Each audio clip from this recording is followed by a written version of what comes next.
안녕하세요. 아들 덕에 어깨 쭉 펴고 사는 60대 아빠 박천호라고 합니다. 예전엔 부모 잘 만나 호강한다고들 했죠. 하지만 전 이젠 말이 좀 바뀌어야 한다고 생각합니다. 바로 자식 잘 만나 호강한다고요. 아마 절 팔불출 부모라 꾸짖는 분도 계시겠지만 여러분도 제 아들이 어떤 녀석인지 들으신다면 아마 자식 농사 잘 지었다고 하실 겁니다. 조금 쑥스럽지만 이렇게까지 제게 자식 자랑인 이유를 말씀드릴게요. 우선 전 한국 사회가 참 격동의 시기였던 때 태어났습니다. 집에 자식이라곤 저하고 남동생 둘뿐이었죠. 하지만 한량 중에 한량이었던 제 아버진 당신 자식들도 제대로 건사하지 못하셨습니다. 그 때문에 어머니가 정말 고생이 많으셨죠. 여보, 집에 쌀 떨어진 지가 언젠데 얼마 남지도 않은 보리쌀마저 다 가져가면 어떡해요. 애들 다 굶겨 죽이려고 그래요? 이건 놔. 남편이 밖에서 큰일 좀 해보겠다는데 어딜 옆에 내가 이래라 저래라야. 기다려봐. 내가 이번 판에선 이 보리쌀을 틀림없이 황소 한 마리로 바꿔올 테니까. 술과 노름을 좋아하셨던 아버진 집에 돈 될 만한 건 죄다 가져가 투전판에 던지셨습니다. 그렇다 보니 어머니가 아무리 품을 팔고 밤새 삭바느질을 해도 당장 오늘 끼니를 걱정해야 될 정도였죠. 그 와중에 양반 중 양반이었던 저희 할머니는 매일 며느리 수발을 받으며 저희 어머니를 종부리듯 부려먹으셨어요. 암탉이 울면 집안이 망한다더니만 네가 우리 아들 그렇게 닥달하니 될 일도 다 그르치겠다. 얼른 가서 새수물이나 좀 떠오거라. 네가 시애미인 날 굶겨 죽일 작정으로 밥 한 그릇 내오지 않으니 내가 직접 나가봐야겠다. 어머님, 그게 아니고 집안에 식량이 뚝 떨어진 지 오래예요. 어쩌다 보리쌀이라도 생기면 애들 아빠랑 어머님 식사부터 챙겨드리느라 저와 애들은 보리개떡이나 강냉이죽으로 간신히 버티고 있어요. 시끄러워. 네 입에서 변명이 줄줄 나오니 듣기가 아주 거북하다. 너처럼 굴다간 남편 복도 자식 복도 다 끊어먹어. 이렇게 어머님은 고된 시집살이와 한심한 남편 때문에 수많은 밤을 눈물로 지새우셨을 겁니다. 그러다 결국 가세는 점점 기울었고 전 국민학교만 겨우 마친 채 돈을 벌러 나가야 했습니다. 전 14살 무렵부터 구두 닦기, 신문 배달, 우유 배달 등 안 해본 일이 없었어요. 한 번은 15살 때쯤이었을까요? 그날도 역전에서 오가는 행인들 구두를 닦아주고 있었어요. 그날따라 손님이 없어 길가에 고개를 푹 숙이고 앉아있는데 누군가 제 앞으로 척하고 발을 내밀더라고요. 놀랍게도 그건 제 국민학교 동창 녀석의 발이었죠. 야, 너 한동안 안 보이더니 여기서 구두나 닦고 있었냐? 내가 100원 줄 테니까 어디 내 구두 좀 닦아봐. 싫어. 네가 1,000원을 준다고 해도 네 구두는 안 닦아. 그러니까 방해 말고 갈 길 가. 뭐? 싫다고? 어디 건방지게 구두 닦기가 손님 구두 가려받아. 네가 아주 배가 불렀구나? 그 녀석은 그러더니 제가 재수없다며 제 어깨를 힘껏 밀어버렸고 전 그만 흙탕물에 나뒹굴고 말았습니다. 야, 거지면 거지답게 굴어. 너희 아버지 투전판에서 한 푼만 꺼달라고 동냥하고 다닌다더라.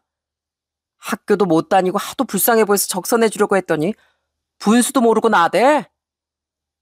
동창 녀석은 굴러다니던 제 구두통을 힘껏 걷어차더니 그대로 갈 길을 가버리더라고요. 전 온몸이 흙투성이가 된 채 창피해서 집에도 못 가고 그 자리에 한참을 주저앉아 있었어요. 제가 해가 다 져서도 집에 돌아오지 않자 어머니는 역전까지 절 찾으러 나오셨더군요. 천호야, 너 여기서 뭐하고 있어? 옷은 또 왜 이러고? 뭐 누구한테 강도라도 당한 거야? 엄마가 얼마나 걱정한 줄 알아? 전 어머니 얼굴을 보고 쌓여왔던 감정이 폭발해 엉엉 울고 말았습니다. 어머님 그런 제 손을 이끌고 시장통에 있는 국밥집에 데려가셨어요.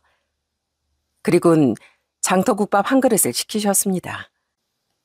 저 사장님, 전 아까 점심을 너무 많이 먹고 와서 그런데 저희 아들 국밥 한 그릇만 말아주시겠어요? 하지만 그건 거짓말이었습니다. 어머닌 행여 집에 먹을 게 있어도 할머니와 저희 형제에게 다 양보하시는 분이었으니까요.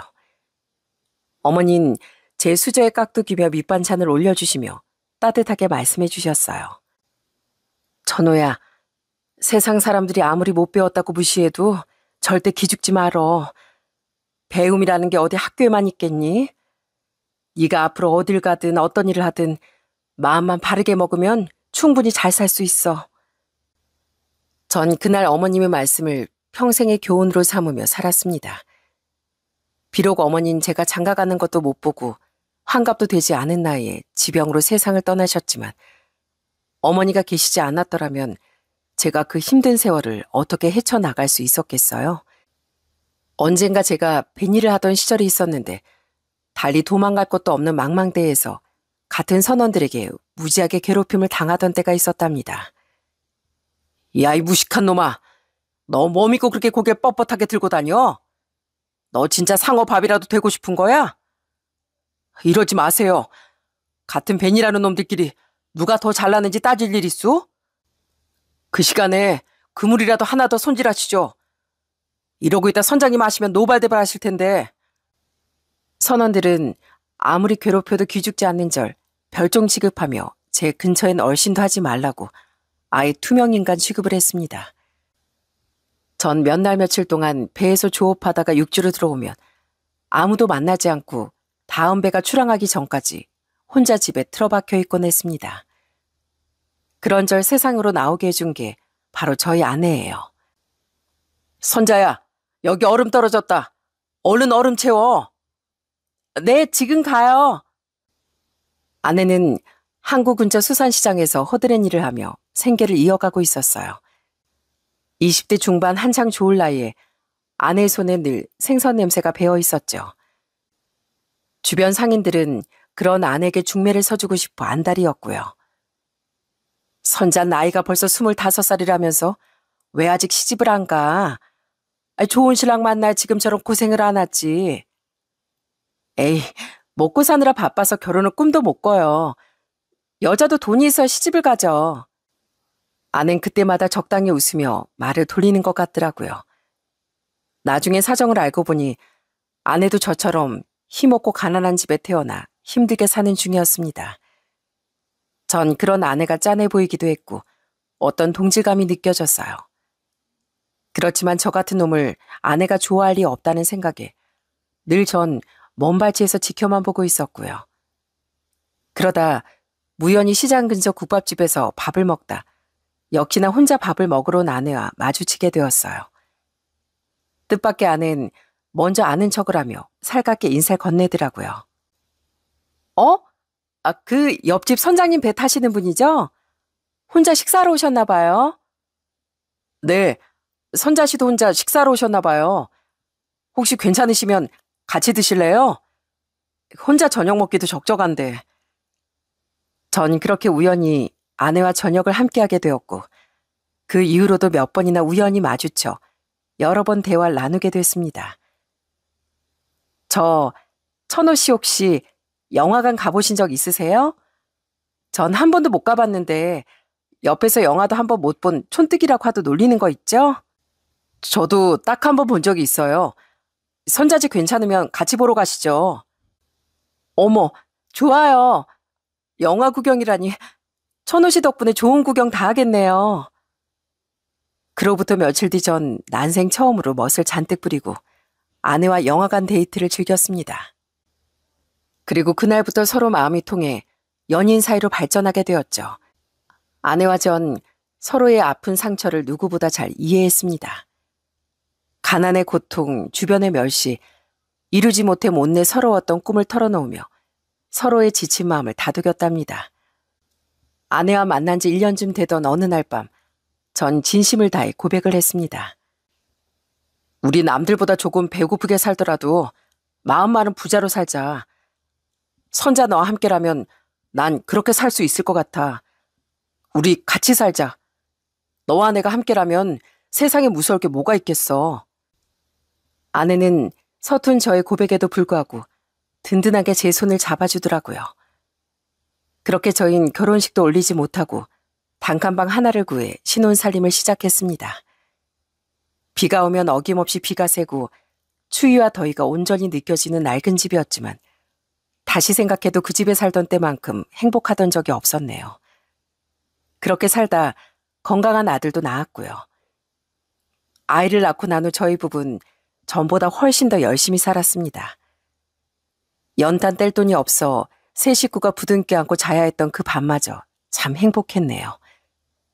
그러던 어느 날 예상치 못한 불행이 슬며시 손을 뻗치기 시작했습니다. 선자야, 집에 있냐? 오빠야, 네 오빠라고. 집에 있으면 문 좀 열어봐. 아내와 밥을 먹고 쉬고 있던 어느 저녁에 갑자기 누군가 현관문을 두드렸습니다. 깜짝 놀라 나가보니 아내와 똑같은 얼굴의 남자가 서 있더라고요. 아, 자네가 내 동생이랑 살림 차린 녀석이구만. 나 선자 오빠일세. 선자한테 말은 전해 들었지? 선자 오빠시라고요? 아, 처음 뵙겠습니다, 형님. 일단 안으로 들어오시죠. 전 깜짝 놀라 형님을 급히 안으로 모셨습니다. 방 안에서 절 기다리던 아내도 형님을 보고 놀란 듯 했지만 예상과 달리 아내는 형님을 보자마자 버럭 소리를 질렀습니다. 오빠, 여기까지 무슨 일이야? 내가 몇 번이나 말했는데 우리 집 형편 보면 알겠지? 나한테 아무리 졸라봐야 10원짜리 한 장 안 나오니까 그런 줄 알아. 내가 오죽했으면 여기까지 수소문해서 찾아왔겠냐? 넌 둘밖에 없는 남매 사이 진짜 매정하다. 매제한테 말도 안 했지? 매제, 내가 단도직입적으로 묻겠네. 내가 요즘 사정이 너무 급해서 혹시 돈 좀 빌려줄 수 있겠나? 오빠, 진짜 왜 그래? 내가 안 된다고 했잖아. 대강 눈치로 상황을 살펴보니 형님이 아내에게 지속적으로 돈을 빌려달라고 요구했고 아내가 저에게 말하지 않고 계속 거절하고 있던 모양이었어요. 형님, 저도 마음 같아선 뭐라도 해드리고 싶은데 보셔서 알겠지만 저희가 단칸방에 새들어 사는 형편이에요. 돈을 빌려드리고 싶어도 가진 돈이 없네요. 죄송합니다. 정말 없나? 젊은 두 사람이 같이 살면서 돈도 안 모으고 뭐 했어? 정 그러면 보증이라도 서주게. 요즘 아파트 건설이 붐인 거 알지? 이럴 때 건설업에 투자해야 한다니까. 죄송합니다, 형님. 전 보증이 뭔지도 잘 모르겠고 정말 돈이 없어요. 그때 정말로 가진 것도 없고 은행 거래도 잘 모르는 저와 아는 재차 죄송하다 거절하며 형님을 돌려보냈습니다. 하지만 형님은 날마다 저희 집과 직장에 찾아오며 절 들들 볶기 시작했어요. 제가 처가 사이가 멀어진 건 아마 그때부터인 것 같습니다. 형님, 일하는데 이렇게 찾아오시면 어떡합니까? 사람들이 제가 사채라도 쓴 줄 알고 수군거려요.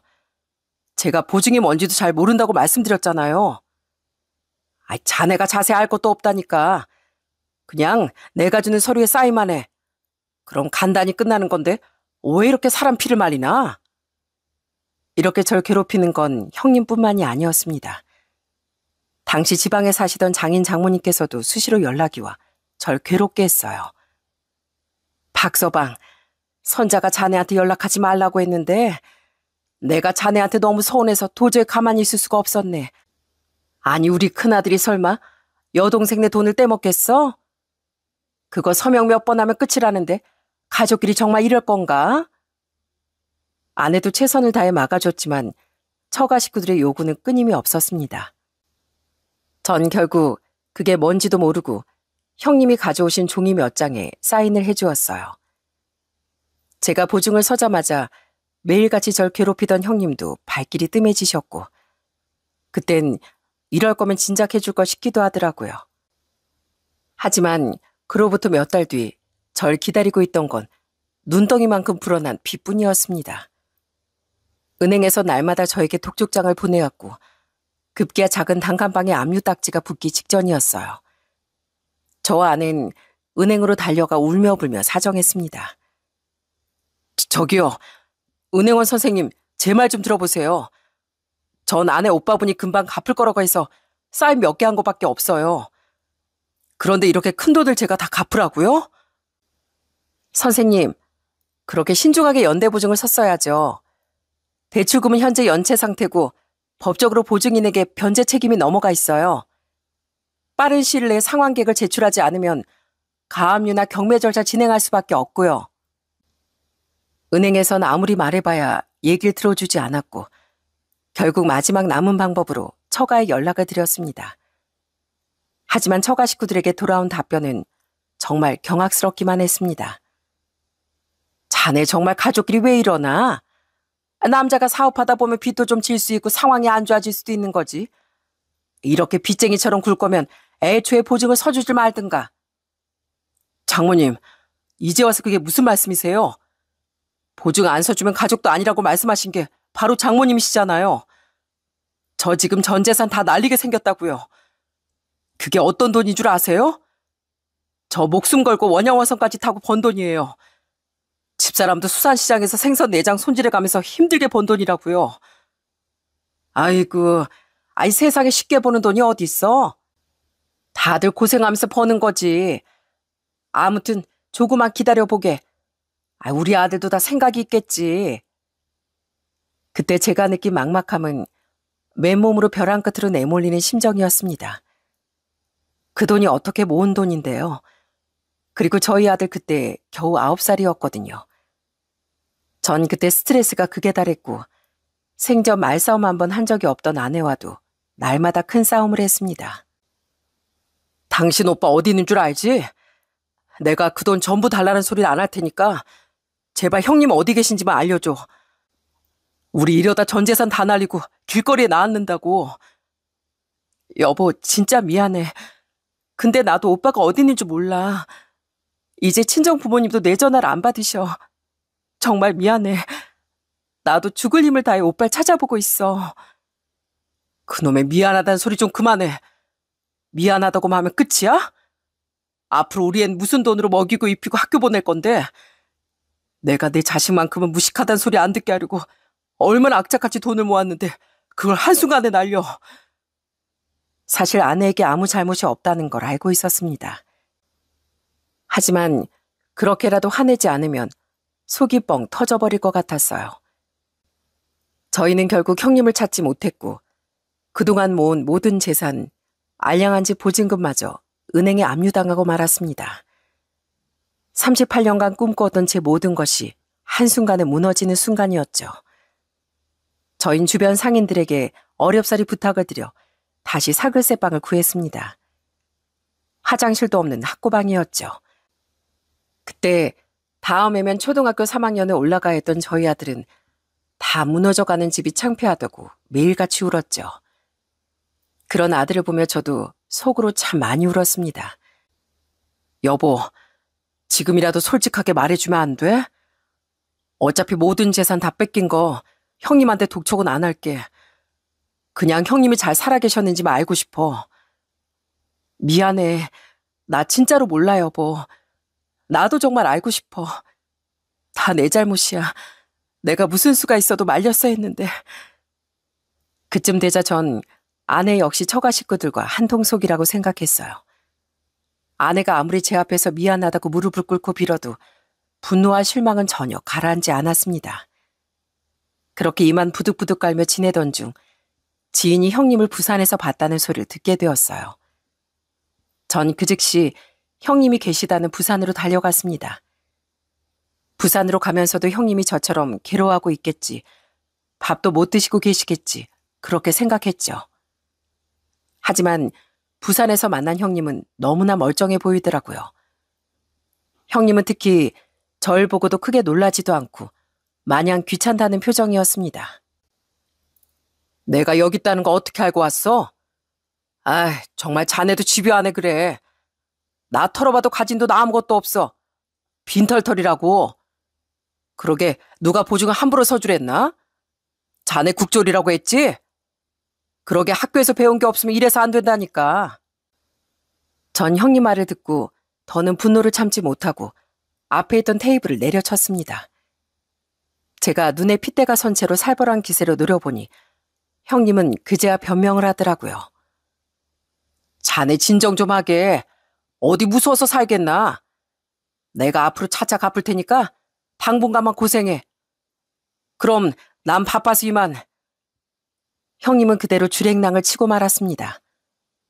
형님을 찾아 부산까지 내려간 소득이 아무것도 없었죠.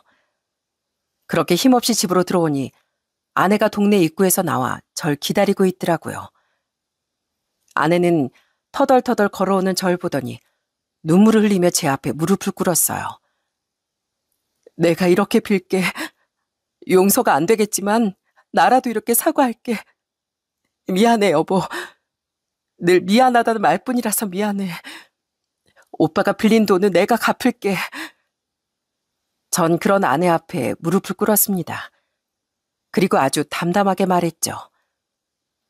선자야, 우리 이혼하자. 나 더는 네 얼굴 보면서 못 살겠어. 너희 김씨 집안이라면 아주 지긋지긋해. 그러니까 나랑 갈라서 주라.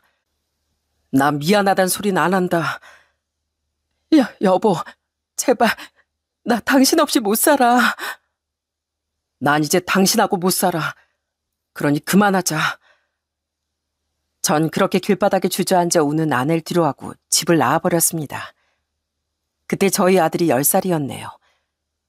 마음 같아선 아들도 함께 데려오고 싶었지만 아이가 아직 어려 엄마 손길이 더 필요할 것 같았고 무엇보다 아내에게 아이마저 없으면 그건 너무 가혹한 일이 될 것 같더라고요. 전 그렇게 결혼 12년 만에 아내와 이혼을 하게 되었어요. 아내와 완전히 갈라서던 날 아들이 제 옷소매를 잡고 물었습니다. 아빠 어디가? 또 배 타러 가는 거야? 지금 가면 언제 오는데? 근데 엄만 왜 맨날 울어? 박명우, 씩씩한 우리 아들, 아빠 말 잘 들어? 이제 엄마를 지킬 사람은 우리 아들이야. 엄마 말씀 잘 듣고 씩씩하게 잘 클 수 있지? 이 아빠는 이제 한 발짝 뒤에서 우리 아들을 지켜보고 있을 거야. 그러니까 잠시 떨어져 지내도 너무 걱정하지 마. 무슨 일 있으면 아빠한테 언제든 전화하고. 그렇게 아내와 갈라선 이후에도 전 두 사람의 생활비와 아들의 학비를 계속 보내주었어요. 제 아들에겐 못 배운 서름을 알게 하고 싶지 않았으니까요. 그리고 아내와 아예 연을 끊고 살지도 못했습니다. 아들 입학식이나 졸업식, 그리고 가끔 생일날엔 같이 모여 밥을 먹기도 했으니까요. 여보, 잘 지내지? 살이 왜 이렇게 빠졌어? 밥은 잘 챙겨 먹는 거야? 날 추워지는데 따뜻하게 좀 입고 다녀. 당신 걱정이나 해. 맨날 명우밥만 챙겨주지 말고 당신도 좀 든든하게 먹고. 그럼 나 간다. 명우야, 아빠 간다. 무슨 일 있으면 연락하고. 아유, 아빠 여기까지 오셨는데 하루라도 자고 가시지. 알겠어요. 다음 달 아빠 생신날도 또 다 같이 보는 거죠? 그때는 꼭 하루라도 주무시고 가세요. 아들은 고등학생이 되고 훌쩍 자라자 은근히 아내와 재결합을 바라는 것 같더라고요. 가끔 아내와 저만 두고 자리를 비우기도 하고요. 아들이 대학에 갔을 무렵엔 저와 소주 한 잔을 하자더니 이런 말까지 하더군요. 아빠, 제가 아빠 심정을 모르는 건 아닌데 이제 그만 엄마 좀 용서해 주시면 안 돼요? 엄마가 얼마나 지고지순하게 아버지만 바라보고 계신지 아시잖아요. 됐어 임마. 너네 애비한테 못하는 말이 없구나. 어른들 문제는 어른들이 알아서 해. 아빠, 저도 이제 어른이에요. 저도 이제 제 의견을 당당히 말할 때가 됐다고요. 어느새 훌쩍 자란 아들은 이젠 어른의 눈으로 절 똑바로 바라보았습니다. 아들이 그렇게까지 말하자 솔직히 저도 마음이 흔들리는 건 어쩔 수 없었습니다. 때마침 그 당시 제가 더는 몸 쓰는 일은 적고 수산시장에서 장사하려고 자리를 보러 다니고 있었거든요. 아내가 젊었을 적부터 수산시장에서 일한 경력이 있으니 그때 정말 큰 도움을 주었어요. 그 무렵엔 아들 없이도 저희들이 종종 만나 일 얘기도 하고 사는 얘기도 하곤 했죠. 당신 그 옷은 뭐야? 시장 오면서 무슨 원피스를 입었어? 젊은 아가씨도 아니고. 아유, 나도 입기 싫었는데 명우가 하도 입고 나가라고 난리여서 억지로 입은 거네요. 그러는 당신은 무슨 날도 아닌데 넥타이까지 했대. 아, 이것도 명호가 선물해줬지 뭐. 중요한 날 꼭 하고 다니라고. 가만 보니까 이 녀석이 또 장난을 친 모양이네. 아들은 재결합 프로젝트라나 뭐라나 그런 이름까지 붙여서 저희들을 재결합시키려고 장난을 치곤 했습니다. 갑자기 레스토랑 이용권이 당첨됐다고 저희만 불러내질 않나. 젊어서 아내와 둘이 찍은 사진을 어떻게 찾아다가 메시지로 계속 보내오질 않나. 가끔은 장난 그만하라고 혼을 내기도 했지만 어쨌든 아들 덕분에 아내와 예전 얘기도 참 많이 나눴네요. 당신 기억나? 우리 명우 태어났을 때 그때 당신이 갓 태어난 우리 아들보다 더 크게 울었잖아. 아이, 창피하게 왜 그때 얘기를 꺼내고 그래. 그때 좋아서 그랬지, 좋아서. 사랑하는 여자랑 처달 낳았는데 얼마나 좋았겠어? 그때가 진짜 좋긴 했지. 아이, 그때 당신 나한테 하늘의 별도 따다 준다고 했잖아. 아내와 옛날 얘기를 나누고 있으니 다시 그 시절로 돌아간 기분이었어요. 그 시절은 다 어디 가고 이렇게 늙어버린 건지 세월이 참 야속하더라고요. 그때 제 나이가 벌써 환갑도 더 지났을 나이였습니다. 우리의 젊은 날을 기억하는 건 아들이 보내준 사진뿐이었죠. 그렇게 아들 덕분에 간혹 웃기만 하며 지내던 어느 날이었습니다. 전 그 무렵 국민학교 동창 모임이 있어 오랜만에 동창들을 만나게 되었어요. 그동안 간간히 동창 모임이 있기도 했는데 제가 이혼도 했고 또 여러 사정이 있다 보니 몇 번 참석하지 못했거든요. 뭐 어차피 동창 모임이라고 나가봐야 맨날 술이나 먹고 각자 와이프 험담이나 하는 걸 알았으니까요. 그래서 정말 친한 친구 몇 녀석만 제 근황을 알고 있고 대부분의 동창들은 제가 이혼을 했다더라 하는 소문만 들은 상태였죠. 이야, 이게 누구야? 박천호 아니야? 난 네 녀석이 벌써 황천길 간 줄 알았다. 하도 소식이 없어서. 넌 그 말도 여전하구나. 그동안 사는 게 바빴다. 무소식이 희소식이라지 않냐? 별 소식 없으면 그저 잘 지내고 있겠거니 해라. 오랜만에 만난 동창 녀석들은 다들 백발이 성성해선 말투는 여전히 어릴 적 장난기 많은 말투 그대로였습니다. 동창 중엔 자식들 결혼을 일찍 시켜서 벌써 손주를 본 녀석도 있었고 대부분은 저처럼 이제 자식 혼사를 앞두고 있었어요.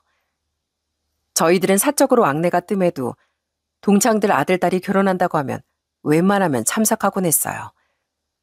서로 청첩장도 꼭 주는 편이었고요. 저도 그 무렵 제 아들 결혼을 앞두고 있어 청첩장을 몇 개 들고 갔습니다. 우리 아들 명우가 드디어 결혼한다네. 이제 홍기가 꽉 차서 언제 장가 가나 했더니만 그래도 결혼을 하긴 하는 모양이야. 이야, 축하한다 천호야. 우리가 사실 그동안 얼마나 서운했는 줄 아냐?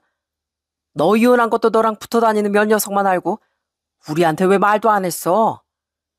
그게 뭐 좋은 얘기라고 떠벌리고 다니겠어? 그냥 살다 보니 그렇게 됐다. 그것도 오래전 얘기야. 우리 나이가 내일 모레 70인데 인생 살면서 그런 일 하나쯤 없겠어. 동창들은 벌써 30년 가까이 지난 이혼 얘기까지 꺼내며 제게 서운하다고 아주 난리였습니다. 그러다 자연스럽게 제 아들 결혼 이야기로 넘어가게 되었죠. 그런데 그때였어요. 평소에도 은근히 절 깔보던 녀석이 아주 기분 나쁜 말투로 슬슬 장난을 치더라고요. 천하의 박천호 아들이 결혼한다고? 이야, 그거 진짜 축하할 일이네. 하긴 예전 생각하면 천호 이 자식 국민학교밖에 못 나왔잖아. 국졸. 근데 아들 장가까지 보내고 아주 출세했다 너. 이 녀석이 제 학교 얘기를 꺼내자 은근슬쩍 몇 녀석도 같이 동조하더라고요. 맞다. 천호 국졸이지? 요즘 세상에 국졸이 다 있네. 너 검정고시라도 보지 그랬냐? 어떻게 보면 천호가 제일 희귀한 녀석이네. 여기 아무리 못해도 고등학교는 다들 졸업했잖아. 고등학교가 뭐야? 거의 다 대졸자들이지. 여기 고졸인 놈들 손 들어봐. 아이 겉봐 새 놈밖에 없네. 다들 대졸이잖아. 그지? 전 그 순간 온 얼굴이 다 새빨개졌습니다. 제가 어쩔 줄을 모르고 불그락 푸르락 하자 친한 친구 녀석이 그 동창들을 말렸어요. 야야, 너희 그만들 좀 해. 그 나이 먹고 친구를 놀리면 되겠냐? 하여간 어릴 때랑 똑같다니까. 3살 버릇 진짜 80까지 가는구만. 하지만 그 녀석들은 제가 당황한 걸 보고 더 신이 났는지 급기야 아주 선을 넘는 말까지 내뱉더라고요. 저놈 이 녀석이 국졸이니까 네 아들도 비슷한 수준인 거 아니야? 혹시 네 아들도 세대 가린 건 아니겠지? 설마 그 아비의 그 아들이라고? 에이, 그거 모르지. 원래 애들은 부모 머리를 타고난다잖아. 아마 천호 이놈 아들도 똑같이 세대 가릴 거다. 전 제 아들 얘기까지 나오자 정말로 화가 머리끝까지 났습니다. 제 아들 직업이 뭔지 알고 있던 절친들도 다들 한마디씩 쏘아붙이려고 자리에서 벌떡 일어났고요. 그렇게 난장판이 되어가던 그때 갑자기 누군가 식당 홀로 뚜벅뚜벅 걸어 들어오더라고요. 이제야 지각한 녀석들이라도 오나 싶어 바라봤더니 놀랍게도 그건 안녕하세요. 저 박천호 씨 아들 박명우라고 합니다. 오랜만에 뵙네요. 여긴 제 아내 될 사람입니다. 안녕하세요. 정소라라고 합니다. 아버님께 말씀 많이 전해드렸어요. 저희가 갑자기 찾아와서 불청객은 아니겠죠? 제 아들과 예비 며느리였답니다. 아들과 며느리는 양복까지 차려입고 양손에 선물을 가득 들고 찾아왔더라고요. 서로 싸움이 나기 일보 직전이었던 동창들도 제 아들과 예비 며느리를 보고 깜짝 놀라 갑자기 사람 좋은 웃음을 짓더라고요. 명우야, 너 진짜 오랜만이다. 너 완전 째까네스 봤는데 이렇게 컸다고? 너 이 아저씨 기억은 나냐? 네, 그럼요. 다 기억하고 있죠. 여기 아저씨는 쌀가게 하셨던 아저씨고 옆에 아저씨는 동네에서 식료품 가게 하셨잖아요. 아저씨들이 이제 다 백발이셔도 얼굴들은 그대로신데요. 아들은 앞다투어 말을 거는 제 동창들에게 당황하지 않고 여유 있게 하나하나 대꾸를 하더군요. 전 제 아들이 얼마나 늠름하게 자랐는지 그때 한번 더 느꼈습니다. 맞아. 이야, 너 그걸 다 기억하는구나. 결혼한다더니 색시까지 데리고 인사 왔어? 명우 이제 다 컸네, 다 컸어. 저 벌써 30 후반이에요, 아저씨. 아무리 그래도 직접 뵙고 청첩장 드리는 게 예의일 것 같아서 이렇게 찾아왔습니다. 아들은 동창들에게 직접 청첩장을 건네주었고 동창들은 아들과 예비 며느리를 아예 자리에 앉혀 본격적으로 호구조사를 하더군요. 그래 명우야, 넌 요즘 뭐 먹고 사냐? 네 아빠가 하도 입이 무거워서 도저히 말을 안 한다. 요즘 취업이 힘들어서 백수가 태반이라는데 설마 너도 놀고 있는 건 아니지? 네, 다행히 운이 좋아서 직장엔 다니고 있긴 해요. 아들이 이렇게 겸손하게 대답하니 동창 녀석들은 제 아들을 꽤 불쌍하게 생각했나 봐요. 괜찮아. 요즘 직업에 귀천이 어딨냐? 그래서 너 어디 다니는데? 어디 중소기업이야? 아니면 어디 공장 같은 데 다니나? 설마 네 아빠처럼 배 타는 거 아니지? 그거 아주 위험해. 돈 많이 준다고 해도 절대 하지 마라. 아마 제가 국졸이라고 저희 아들도 변변찮은 일을 하고 있겠거니 했을 겁니다. 동창들은 그러면서 요즘 돈 되는 일이 뭐가 있다는 둥, 이제라도 공부를 더 하라는 둥, 제 아들에게 잔소리를 쏟아냈어요. 말씀 감사합니다, 아저씨들. 저도 지금처럼 이렇게 일할 수 있는 것도 영광이라고 생각해요. 저희 와이프도 마찬가지고요. 이거 저희 명함인데 받아주세요. 아들과 예비 며느리는 그러면서 동창들에게 명함 한 장씩을 내밀었고 동창들은 명함을 보자마자 완전히 기절촉풍 직전이었습니다. 왜냐하면 저희 아들과 며느리의 직업이 조금은 특별했거든요. 저희는 지금 이런 일을 하고 있어요. 혹시 저희가 필요한 일이 있으시면 언제든지 연락 주세요.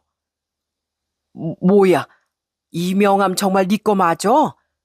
박천호 아들 박명우 직업이 판사라고? 예비 며느리 변호사고? 그 녀석들은 도저히 믿기지 않는지 눈을 비비고 명함을 이리저리 뒤집어보고 아주 난리도 아니었습니다. 그러다 한 방 먹은 얼굴로 입까지 아예 다물질 못하더라고요.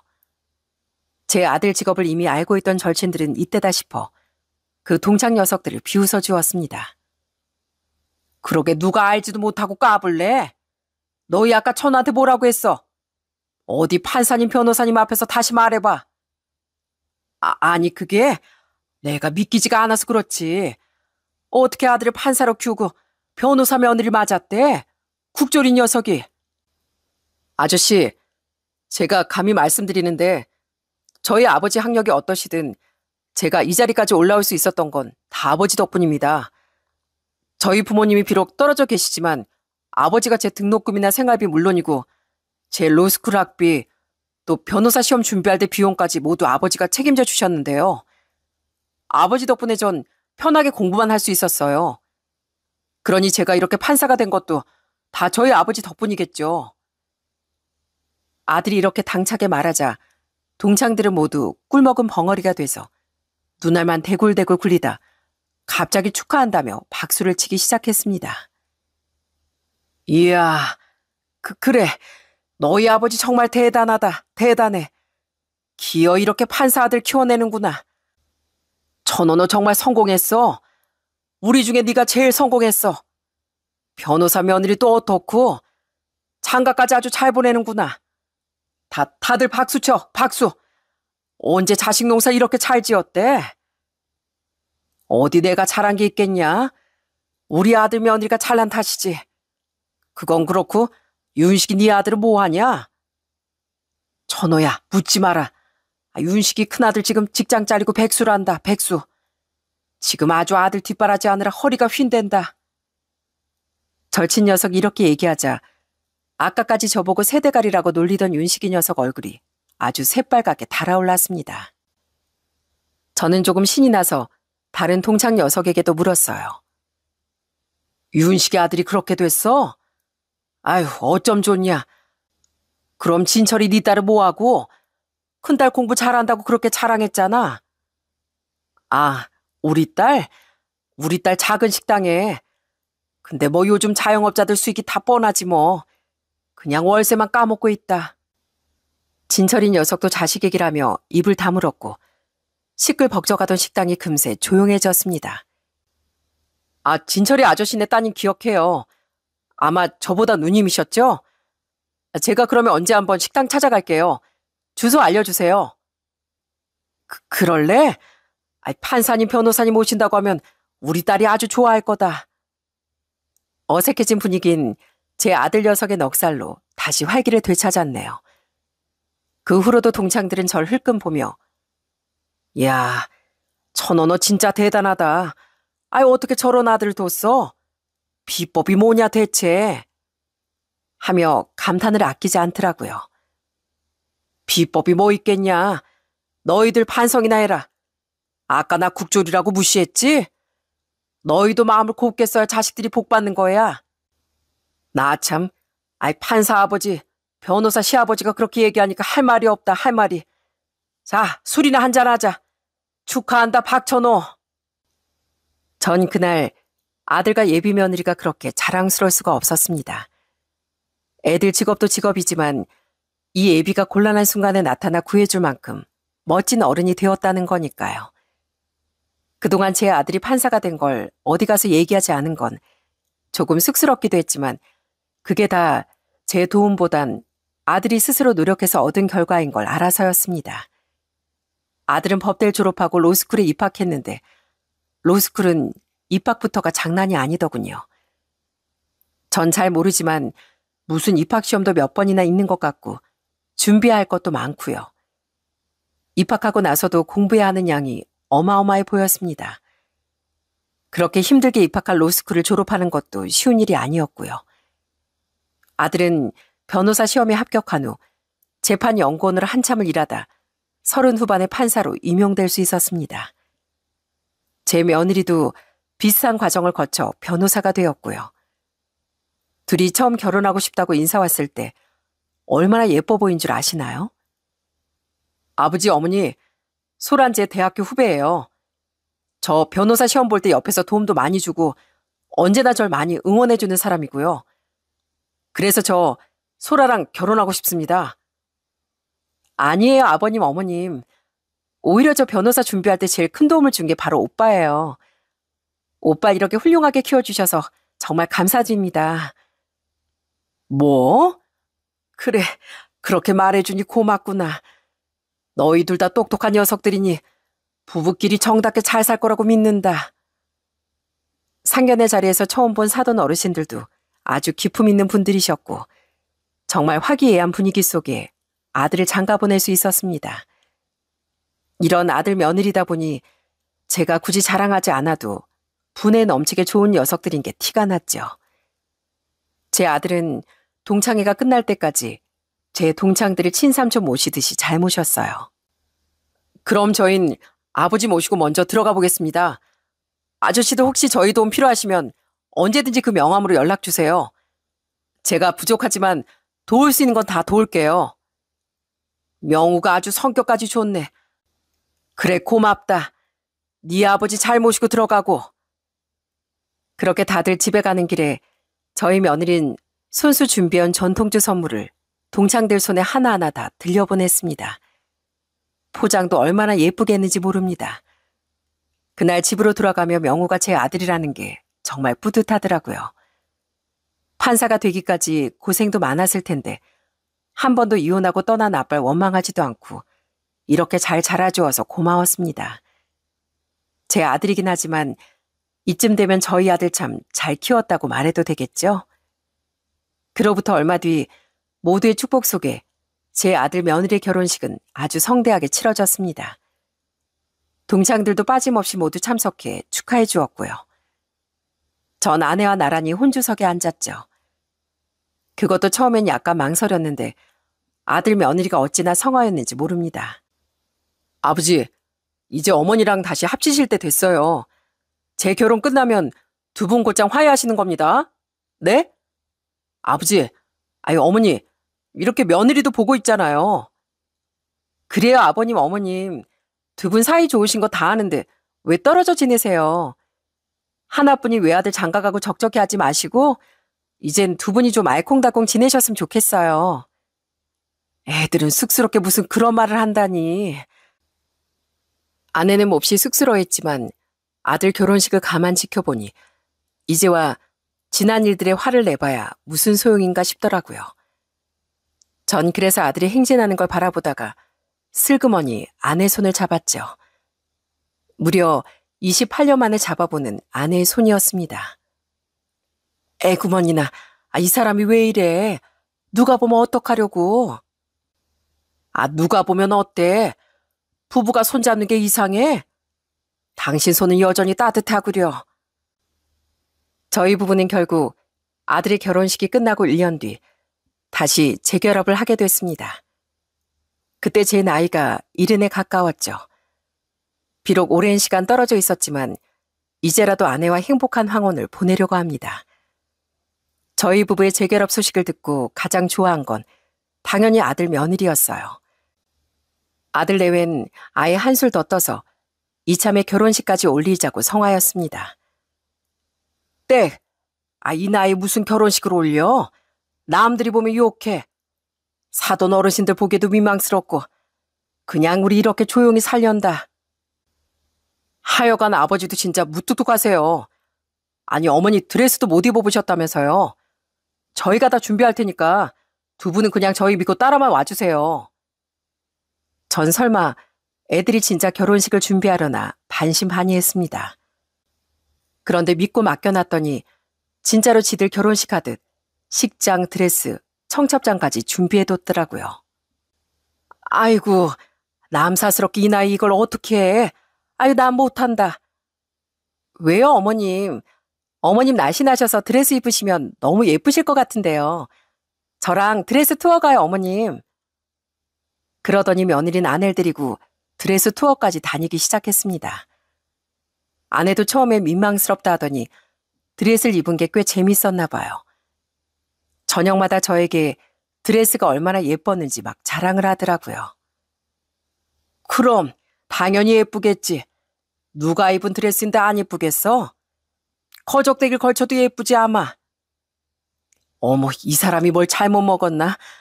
연애 때도 안 하던 말을 다 하고. 당신도 결혼한다니까 좋은가 봐. 그래, 새신랑 되는 소감이 어떤데? 그때 아내의 물음에 답은 못했지만 저도 어느 때보다 떨리고 설렜습니다. 이 나이에도 떨림이 남아있더라고요. 여간 부끄러운 게 아니지만 얼마 전에 동창들까지 불러놓고 작게 결혼식까지 올렸답니다. 이제야 드레스를 입은 아내를 보니 너무 고와서 눈물이 날 것 같더라고요. 동창들은 새신랑 발바닥을 때리니 많이 하며 놀리기 바빴고요. 아이고, 작년에 아들 결혼한다고 축의금 받아가더니만 이젠 본인 결혼한다고 또 축의금을 걷어가네.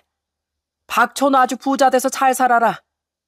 그리고 밥 한번 거하게 쏘는 거 잊지 말고. 부끄럽다 친구들아. 내가 밥 진짜 크게 한번 살게. 아휴 참나 오래 살다 보니 이런 일이 다 있네. 그래도 역시 너희들밖에 없다.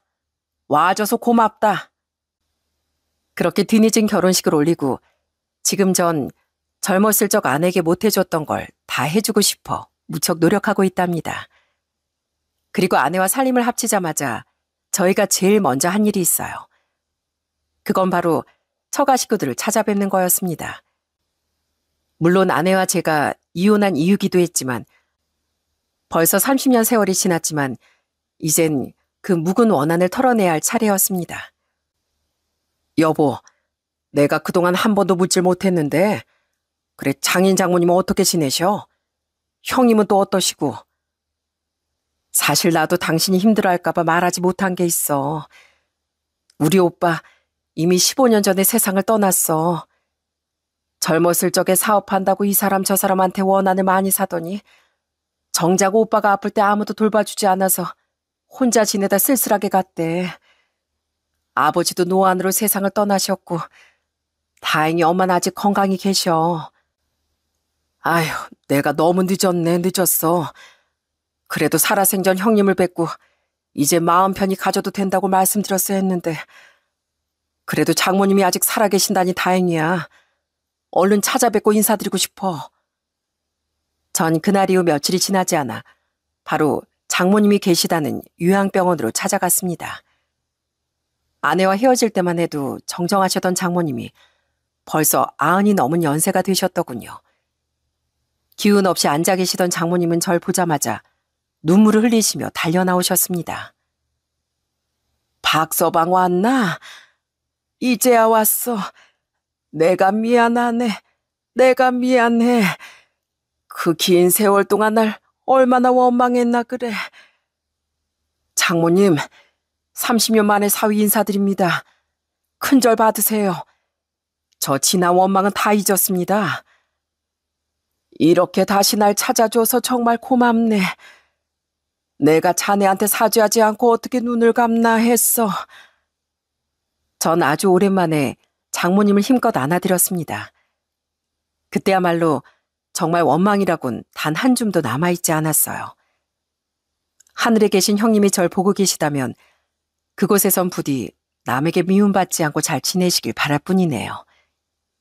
이렇게 아들 며느리 덕분에 긴 세월을 돌아 다시 한 가족이 된 저희 가족은 저희에게 주어진 시간을 소중하게 보내려고 하고 있습니다.